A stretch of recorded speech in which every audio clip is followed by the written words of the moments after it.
Welcome one and all to another edition of the Defo Show here on 5 Reasons Sports Network, brought to you by Water Cleanup of Florida. Do you have a water leak and can't find where it's coming from? Are you dealing with water or mold damage in your home or business? We dealt with both in our home recently, and thanks to Water Cleanup of Florida, both have been handled swiftly. Just call them, Water Cleanup of Florida, at 954-579-0356 for immediate assistance. With over 60 years of combined experience, Michael, Robert, and their team is prepared to handle all types of leak detection issues 24 hours per day, 365 days per year. After the leak has been located and repaired, Water Cleanup of Florida will then clean, dry, and fully restore the damaged areas, which is literally what they did at my home. And my wife and I are super stoked that we went to them because they did such an amazing job. Water Cleanup of Florida is fully licensed, insured, and certified to provide the one-stop shopping that busy homeowners and business owners require. There is no need to bring in other contractors. They will handle the entire project from start to finish. That is the thing that was best for us, is to try and contact this person and that person. It's really hard to get involved with service industries, service companies. They look, communication is not their forte. Well, Water Cleanup of Florida is great at communication. They respond every time. They keep their word, and you just deal with one company, so it makes life so much easier. Service areas include Miami, Broward, and Palm Beach counties. Call Michael anytime on his personal cell phone at 954-579-0356, 954-579-0356, or visit our website at wcufl.com. You can follow them on Facebook and Instagram at Water Cleanup FL. And please check out their over 70 5-star reviews on Google. Water Cleanup of Florida. If you have the schmutz, they have the guts. This was an interesting weekend. We did have football, sort of. The preseason started. People were overanalyzing every snap, and so we talked about it too. We made fun of the preseason overanalyzation, and then went on to overanalyze. That's what you do. This is a Monday. Put yourself off the map Monday. Talking a little Miami Dolphins and more NFL preseason on the Defo Show with Luby here on the 5 Reasons Sports Network. With the 247th pick Skylar Thompson of the 2022 NFL Draft. I mean, who is around to even know who was selected with the 247th pick? You're only thinking at that point about who's going to be Mr. Irrelevant and get a free trip to Disney World. Honestly. Right? That's it. Yeah. It's the only thing that is left for consideration at that point. Louis Riddick is ready to blow his brains out. He's got a revolver to his head. I don't know about this guy. Exactly. So you shouldn't. This is the 7th round. The agents are Does there pissed have to he's being be drafted. drama? What's that, Luby? I was saying by then the agents are pissed they're getting drafted. The agents would rather not get drafted in the 7th round. They're praying their guy doesn't Like, get please, taken. no. No, not Skylar. Fuck. Dolphins. It's like less money. You get more money being a free agent than the 7th round. How blind are they? They took Tua over Justin Herbert. What do they know about quarterbacks? We have no shot. We're done. We're finished. I tell you what. Right? The agent resigns after that. Hey, listen, kid, you're on your own. Get out of here. Oh, my God. Hey, babe. No, but I mean, everything has to have drama to it, right? So they still have these guys like Louis Riddick. He gave an answer the other day. He was being interviewed on SportsCenter about like what his observations were about the preseason. Now the guy's polished, and he has solid credentials. Would you say? And what he has to say actually might make some sense. It actually might. But I mean, he's just going on. I mean, just schlubbering. All of this stuff, this highfalutin. I mean, really. I mean, it's just hyperbole laced and I mean, all of these rationales he had for this, particular player he was talking about. And he went on for about 5 minutes. And like the Sports Center anchors, they're like, hey, Lo. I got a show to do. Exactly. It's not a radio show. What the fuck is that? Doing a segment. I mean, it's insane. Everything has to have like just an enormous amount of drama surrounding it. I'm not sure that that's the case, especially when you're talking about football, right? And here's the other thing. And speaking of degeneracy, Jim Sarney pointing this out as a part of our research department. Sarney, very thorough. He should have been a sports editor. I mean, it was great, writing and doing the articles that he did. And I'm sure he enjoyed traveling around the country a lot more than he would have been inclined to think that, hey, this is a great job. I'm on the desk, right? Here's Mayo calling in from France. Dave Hyde is over there watching a game in England. Sarni's covering the French Open. And you're sitting there on a desk going, could you make that headline a little shorter? I don't know that the job pays any better. I mean, the writers, became the stars, right? Look at Skip Bayless. Mm-hmm. They were the guys that were making the money, and the sports editor. Usually, I mean, see, you miss this era where the sports editor really looked like the prototypical guy that you would see portrayed that was, say, working for the Associated Press, covering a Rocky Marciano boxing match. Suspenders, glasses, cigar. Those guys still existed. Yeah, it was pretty crazy. You didn't really have that in radio. I mean, people that were in management, I don't know that they tended to be a little bit goofy, but they certainly were in their thinking. As you managed to bury a business like 20 years premature to what its shelf life should have been, no? Or maybe it was going to be obsolete. Right? No, you could punching up a thing transition. in their car. Well, everyone is. You just could have transitioned smoothly instead of being morons, but that's a whole nother thing. I think that's a viable formula for success. Let's put the worst programming we could possibly find on. Scare people away. And then on top of it, let's have every program sound the same. We want three guys screaming about things that nobody gives a flying one about anyway, right? And even if they did, by the time they finish arguing, the situation is resolved or has been more than rendered meaningless if it wasn't meaningless to begin with. Pretty much. Unbelievable. Like who shined in the preseason? Exactly. Was there anything? Okay, I'll ask you, Libby, as we get to this. And, I have another thing that I want to get into also during this particular segment here. But let's jump in because everybody's chomping at the bit here. The NFL gets underway. And for me, it was always the countdown to the regular season. Like it was kind of like scratching a day off the wall if you were doing time in prison, right? Where, they have the calendar and, okay, there you go. What is today? August 15th. So you're already got an X through the 14th. Mm-hmm. And that's the way I look at the preseason. It's just like, okay, good. One game down. Now that there's only three, only two left. Exactly. Honestly. And let's not get too crazy one way or the other. Let's face it, the Skylar Thompson will never sniff the field. And the funny thing is, if Tua did some of the stuff he did, people would be losing it. But we talk about this, expectations. The guy was a 7th-round pick. That guy, in today's NFL, they don't even keep 3 quarterbacks. So that guy would be like David Fales, where you see him in the preseason and you don't give a shit. But he's got a ticket to Saskatchewan in his bag. Honestly. Right now. Right? Well, he's actually played well enough where the Dolphins will probably find a place for him because you could trade him.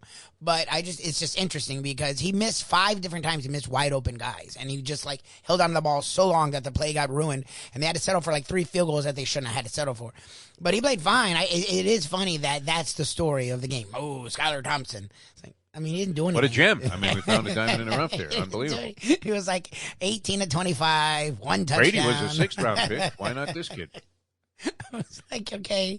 And he played the whole game. He played the entire game. The whole game, yeah. Think about that. Okay, some poor sucker. This always bothered me, I guess. I don't know. I was never really in the situation where I was on the wrong end of this that I can recall, where you paid 5 times as much for your ticket as somebody else did, right? Mm-hmm. So think about this. You're a Tampa Bay Buccaneers season ticket holder, which they're inclined to have many, I would think. Yeah, they do well. It's not a bad sports city, and they just won a Super Bowl a couple of years ago, and they have Tom Brady. Yeah, okay? their fans are in. Right. They have great wide receivers, great expectations. It's Charles Dickens all the way through, right? Tale of two cities, right? Definitely. Here's Tampa, generally not considered, that much of a, metropolitan, cosmopolitan, universal city. No. And yet they have better teams than we do in every sport. Yeah, right now. Yep. We're the gateway to Latin America here in South Florida. We are everybody's chosen destination. We were commemorated forever, indelibly impressed upon the film viewing public in Midnight Cowboy. Where does Ratso Rizzo want to go? I'm going where the sun keeps shining through the... Hey, he's heading for Miami, man. He's not heading for Tampa. He's not heading for Orlando. People don't go to Orlando in movies, do they? No, they go to Miami. For a crappy Miami Disney Vice. trip. Like a Disney trip that they bitch about. But some poor redneck schmuck, man, that happened to make a bunch of money off like road construction because it's going on forever in the Orlando area.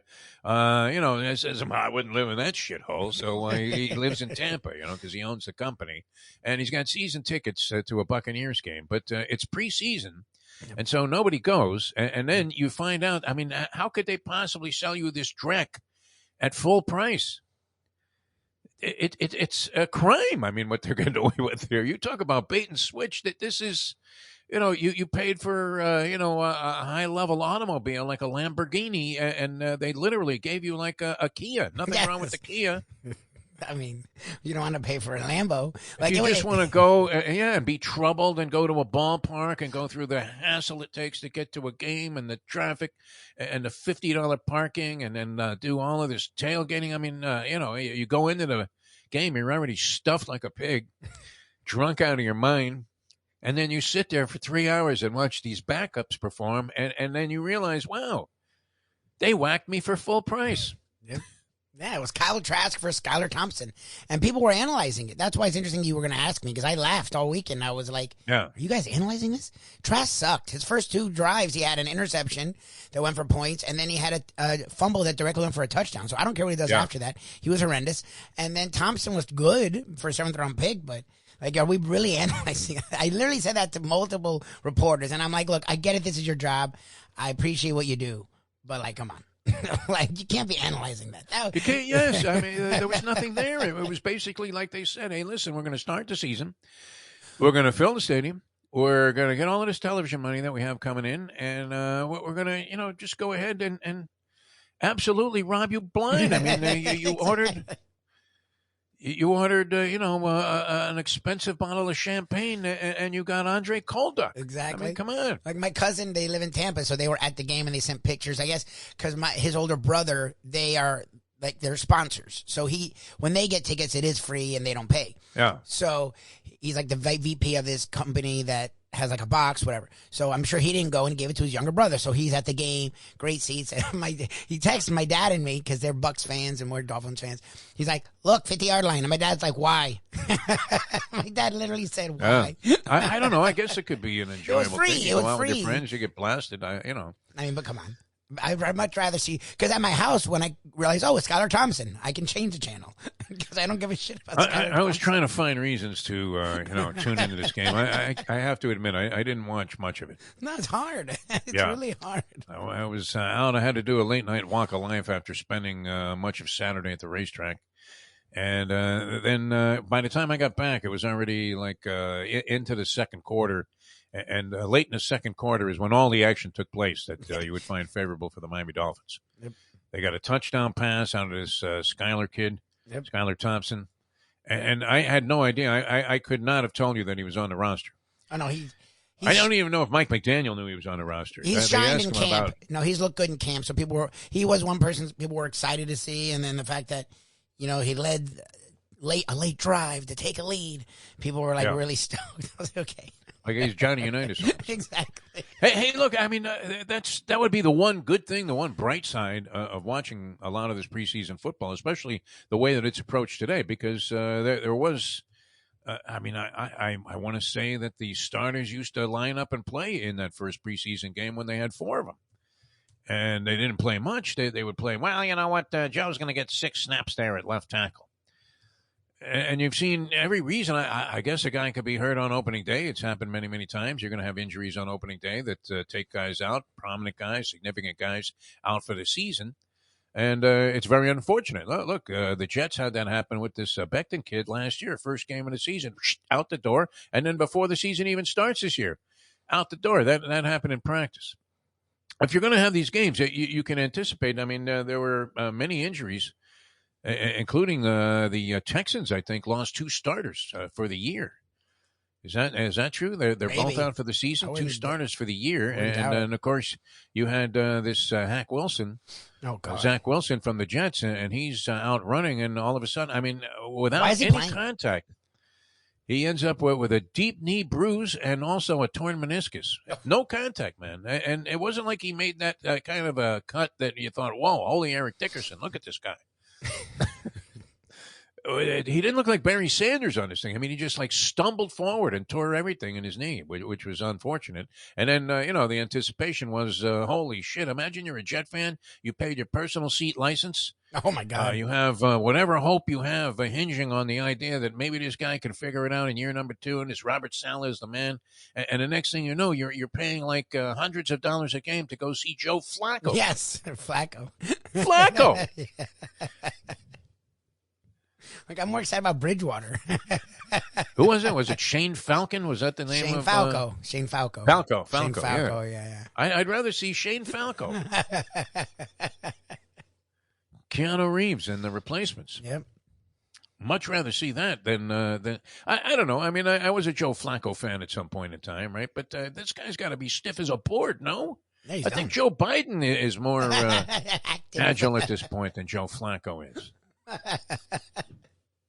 Joe Cap from the grave would be a better option than Joe Flacco. I mean, if you're a Jet fan and you're paying full price for the tickets, but how they could possibly, I mean, what kind of criminal activity is that to put on a show like that? You pay for Billy Joel tickets and, you get some guy named Joel Schwartz. Yeah, exactly.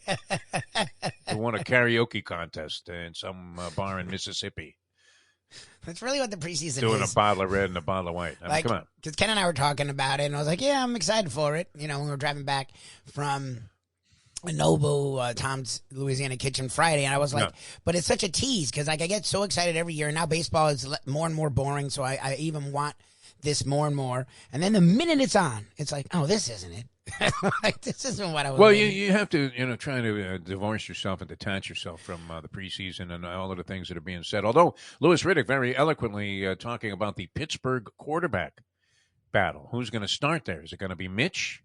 Oh, God. Trubisky kind of bounced back and distinguished himself a little bit. What was he with the Bills last year? He was a backup for the. Yeah, but that's the thing. When did he play? Like, that's what I don't understand. Like, people loved him, but of course, it's like he did something. I don't know what the hell he did. Like, but, doesn't the Josh talk Allen was, play? hey, Isn't Josh Allen like a warrior? Like, isn't that Josh Allen's thing? Is that he's like gunslinger? Yeah. Like, he doesn't get hurt. I don't know what Trubisky did. He might have paid some PR agency to put out the word there. Maybe he paid off Schefter.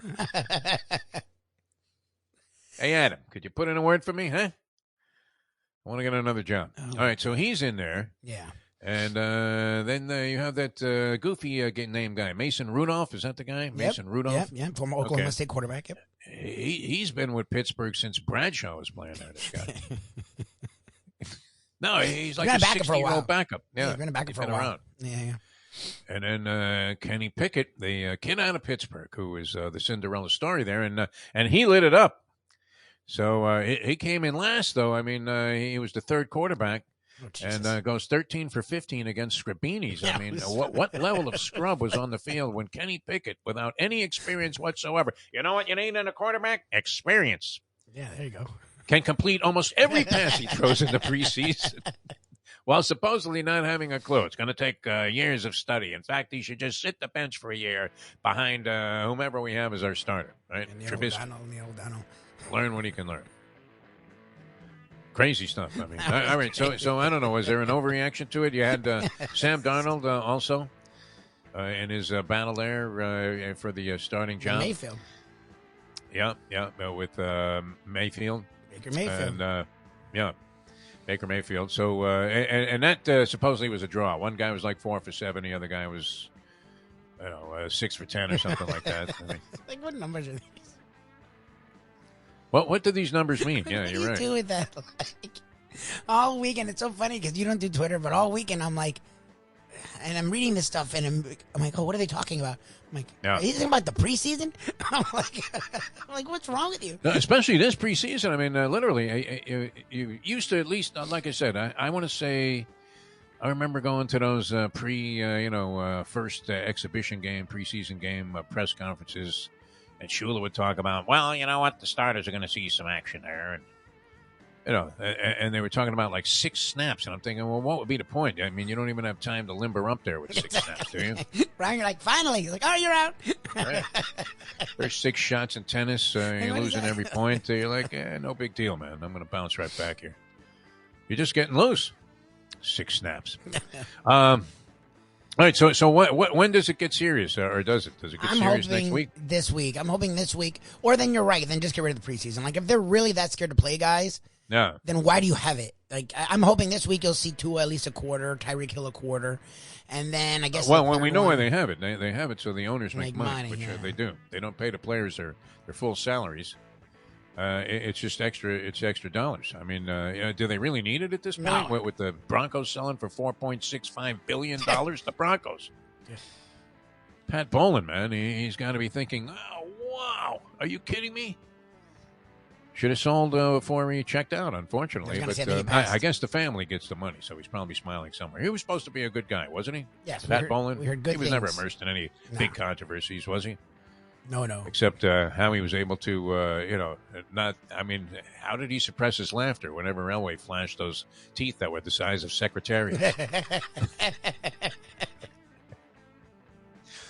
Hey, babe. So again, no Tua, no Tyreek Hill, no Jalen Waddle, no Xavier Howard, no Byron Jones, no.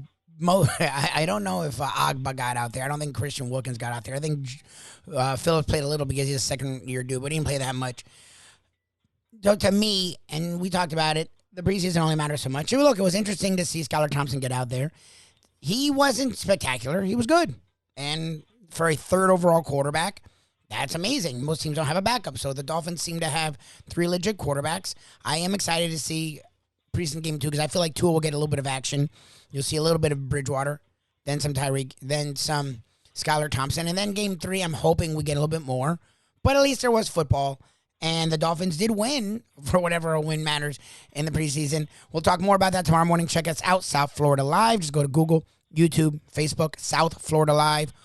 On the socials, including Facebook, at SoFly Live, or just look up The Defo Show with Luby on all of those platforms, and check us out with our national content podcast, the Believe Network, BLEAV.com. Search After Hours, and most days, right here, The Defo Show with Luby, our South Florida content on the 5 Reasons Sports Network. Hey folks, Tony Segreto here. You know, since day one, Catholic Health Services has been part of Old School. And since we've started letting people know about them, it's changed their lives. You see, Catholic Health Services, while being recognized as one of the top places for stroke rehab in the country, it's also about a group of people who not just excel in what they do, from the doctors to the nurses to the therapists, on and on and on. It's how they do what they do every single day that separates them from the pack. They do it with a passion, unmatched, and the inclusion of family in every step of the process.